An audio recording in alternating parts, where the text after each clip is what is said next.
আপনারা জানেন যে গত 28শে জুন 2026 তারিখে টাঙ্গাইল জেলার বিশ্বাস বেতকা এলাকা শিবনাথ পাড়া এলাকাতে একটি হত্যাকাণ্ডের ঘটনা ঘটে। নাজমা আলম নামে একজন মধ্যবয়সী নারীর লাশ পাওয়া যায় তার নিজ বাড়িতে। তো ঘটনাটি একটি চাঞ্চল্যকর এবং ক্লুলেস ঘটনা। তো এই ঘটনায় একটু যদি ব্যাকগ্রাউন্ডে বলি যে তার হাজবেন্ড জনাব শফিউল আলম শাহিন, তিনি একজন পশু চিকিৎসক। তার প্রাইভেট প্র্যাকটিসের জন্য তিনি প্রতিদিনকার মতো ঘর থেকে বের হন। 9টার দিকে তিনি বের হন। বের হওয়ার পরে তার স্ত্রী তাকে কলপসেবল গেট পর্যন্ত নিচতলায় নামিয়ে দেয়। তাদের চারতলা বাড়ি তারাই মালিক, তিনতলাতে তারা বসবাস করে থাকেন। তো তার স্ত্রী বাসায় চলে যাওয়ার পরে তিনি যথারীতি তার কর্মক্ষেত্রে কাজ করতে থাকেন। তো কোনো একটা প্রয়োজনে তিনি 10টার কিছু সময় পরে তার স্ত্রীকে ফোন করেন, সম্ভবত 10টা 51, আমি যদি ভুল না হই। তার স্ত্রীকে ফোন করেন এবং স্ত্রী ফোন রিসিভ করেন না। তিনি বারবার ফোন করতে থাকেন, রিসিভ না করলে তার মনে কিছুটা খটকা লাগে, যেরকমটা নর্মালি কখনো দেখা যায় না। পরবর্তীতে প্রতিবেশীদের সাথে একটু যোগাযোগ করেন। এরপরে একই সময়ে তাদের বাসার যিনি গৃহ পরিচারিকা তিনিও বাসায় আসেন। আসার পরে দেখেন যে তাদের দরজাটা বাইরে থেকে সামান্য খোলা অবস্থায় রয়েছে। তো গৃহ পরিচারিকা ভিতরে ঢুকেই তিনি রক্তাক্ত অবস্থায় নাজমা আলমকে দেখতে পান। সোফার উপরে উনি বসে আছেন রক্তাক্ত অবস্থায়। পরবর্তীতে তিনি চিৎকার চেঁচামেচি করেন। অন্যান্য লোকজন, পাড়ার প্রতিবেশী সবাই চলে আসেন, তার হাজবেন্ডকে খবর দেওয়া হয়। তো এই সংবাদ প্রাপ্তির সাথে সাথে আমরা ঘটনাস্থলে যাই। আমাদের টাঙ্গাইল সদর থানার টিম, আমাদের ডিবি পুলিশ, টাঙ্গাইল জেলা সিআইডি, পিবিআই সহ অনেকগুলো টিম আমরা একত্রে ঘটনাস্থলে কাজ করতে থাকি। তো ঘটনাস্থলে গিয়ে আমরা দেখতে পাই যে মহিলার মাথায় বেশ কয়েকটি আঘাতের চিহ্ন আছে, তার গলায় রশি পেঁচানো আছে এবং সোফায় বসা অবস্থায় হাত বাঁধা অবস্থায় ছিল। তো এই ধরনের ঘটনা যখন ঘটে তখন জনমনে বা এলাকাতে বা সমাজের মধ্যে একটা অস্বস্তি তৈরি হয়। তো স্যারের, আমাদের সম্মানিত পুলিশ সুপার জনাব মোহাম্মদ শামসুল আলম সরকার স্যারের তাৎক্ষণিক নির্দেশনা এবং প্রত্যক্ষ তত্ত্বাবধানে আমরা সদর থানা পুলিশ কাজ শুরু করি। তো কাজ শুরু করতে গিয়ে আমরা বিভিন্ন ঘটনার আলামত এবং অন্যান্য পারিপার্শ্বিক অবস্থান সবকিছু বিবেচনা করে আমরা যেটা বুঝতে পারি যে এটা ডাকাতি বা এই ধরনের কোনো ঘটনা নয়।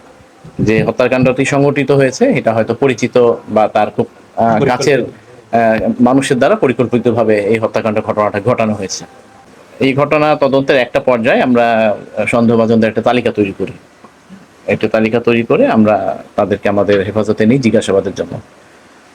তো জিজ্ঞাসাবাদের এক পর্যায়ে আমরা মোহাম্মদ মোশাররফ হোসেন, তিনি মসজিদ, এখানে যে একটা মসজিদ আছে সেই মসজিদের মুয়াজ্জিন হিসাবে দীর্ঘ প্রায় 20 বছর ধরে চাকরি করছেন এবং এই পরিবারের সাথে তার 18 বছরের সম্পর্ক, পুরাতন সম্পর্ক। তাদের সাথে মানে সেই বাসায় তারা ভাড়া ছিলেন। তো বর্তমানে তিনি মসজিদে অবস্থান করেন। তো তার ব্যাপারে আমরা তদন্ত শুরু করি। তো তদন্তের একটা পর্যায়ে গিয়ে দেখা যায় তিনি প্রাথমিক জিজ্ঞাসাবাদে কিছুই স্বীকার করেন এবং আপনারা জানেন ইতিমধ্যেই যে তিনি কিন্তু ইয়েতেও কথা বলেছেন, সংবাদ মাধ্যমেও কিন্তু তিনি তার সোশ্যাল মিডিয়াতেও তিনি কিন্তু বক্তব্য দিয়েছিলেন যে তিনি এই বিষয়ে সুষ্ঠু তদন্ত দাবি করেছিলেন এবং বিচার চান। তো তাকে সন্দেহ করার মানে খুবই সামান্য কারণ ছিল, কিন্তু সেটা আমরা বাদ দিইনি, আমরা কাজ করা শুরু করি।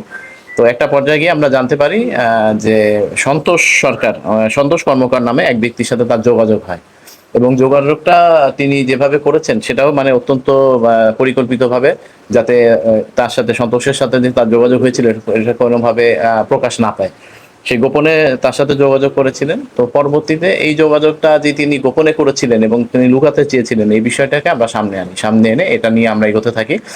তো যখন সন্তোষ কর্মকারের বিষয়ে আমরা জানতে পারি, আমরা তাকে হেফাজত নেই। পরে দীর্ঘ জিজ্ঞাসাবাদে সন্তোষ কর্মকার স্বীকার করেন যে মোশাররফ হোসেনের কাছ থেকে তিনি এই স্বর্ণর বালা এবং চেনটি পেয়েছেন। পরবর্তীতে মোশাররফ হোসেনকে যখন আমরা তথ্য উপাত্ত সামনে এনে জিজ্ঞাসাবাদ করা শুরু করি পুনরায়, তখন তিনি এই বিষয়টা স্বীকার করেন।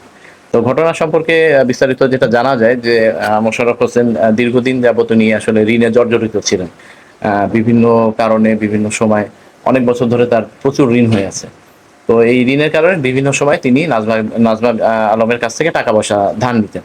অতীতেও ধার নিয়েছিলেন 1 লক্ষ টাকা, 2 লক্ষ টাকা, এরকম ভাবে মাঝে মাঝে ধার নিতেন। আবার বিভিন্নভাবে অন্য জায়গা থেকে ধার করে এনে এই ধারটা পরিশোধ করতেন। তো এই ধারের বা ঋণে জর্জরিত হয়ে তিনি তার অর্থনৈতিক অবস্থা, পারিবারিক এবং মানসিক অবস্থা একটু খারাপ পর্যায়ে ছিল। তো এরকম একটা অবস্থায় তিনি ওই মহিলা, যে আমাদের ডিসিস্ট নাজমা আলম, ওনার কাছে টাকা ধার চাইতে যান। ওই সময় বাসায় কেউ ছিল না। তো এটা আমরা যেটা ধারণা করছি, এটা অত্যন্ত পরিকল্পিতভাবে গিয়েছিল, কারণ তিনি এই পরিবারের অনেক পুরাতন ব্যক্তি। তার এই পরিবারের সাথে তার একটা বিশ্বস্ততার সম্পর্ক রয়েছে, এবং তো হাতুড়ি ঘরের মধ্যে কোথায় কি থাকে সেটা খুব ভালোভাবেই তিনি জানেন।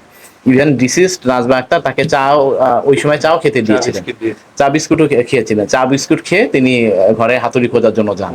যেহেতু তিনি বিশ্বস্ত, তিনি ওই ড্রয়িং রুম থেকে উঠে যাওয়ায় নাজমা আলম ওইভাবে সন্দেহ করতে পারেননি।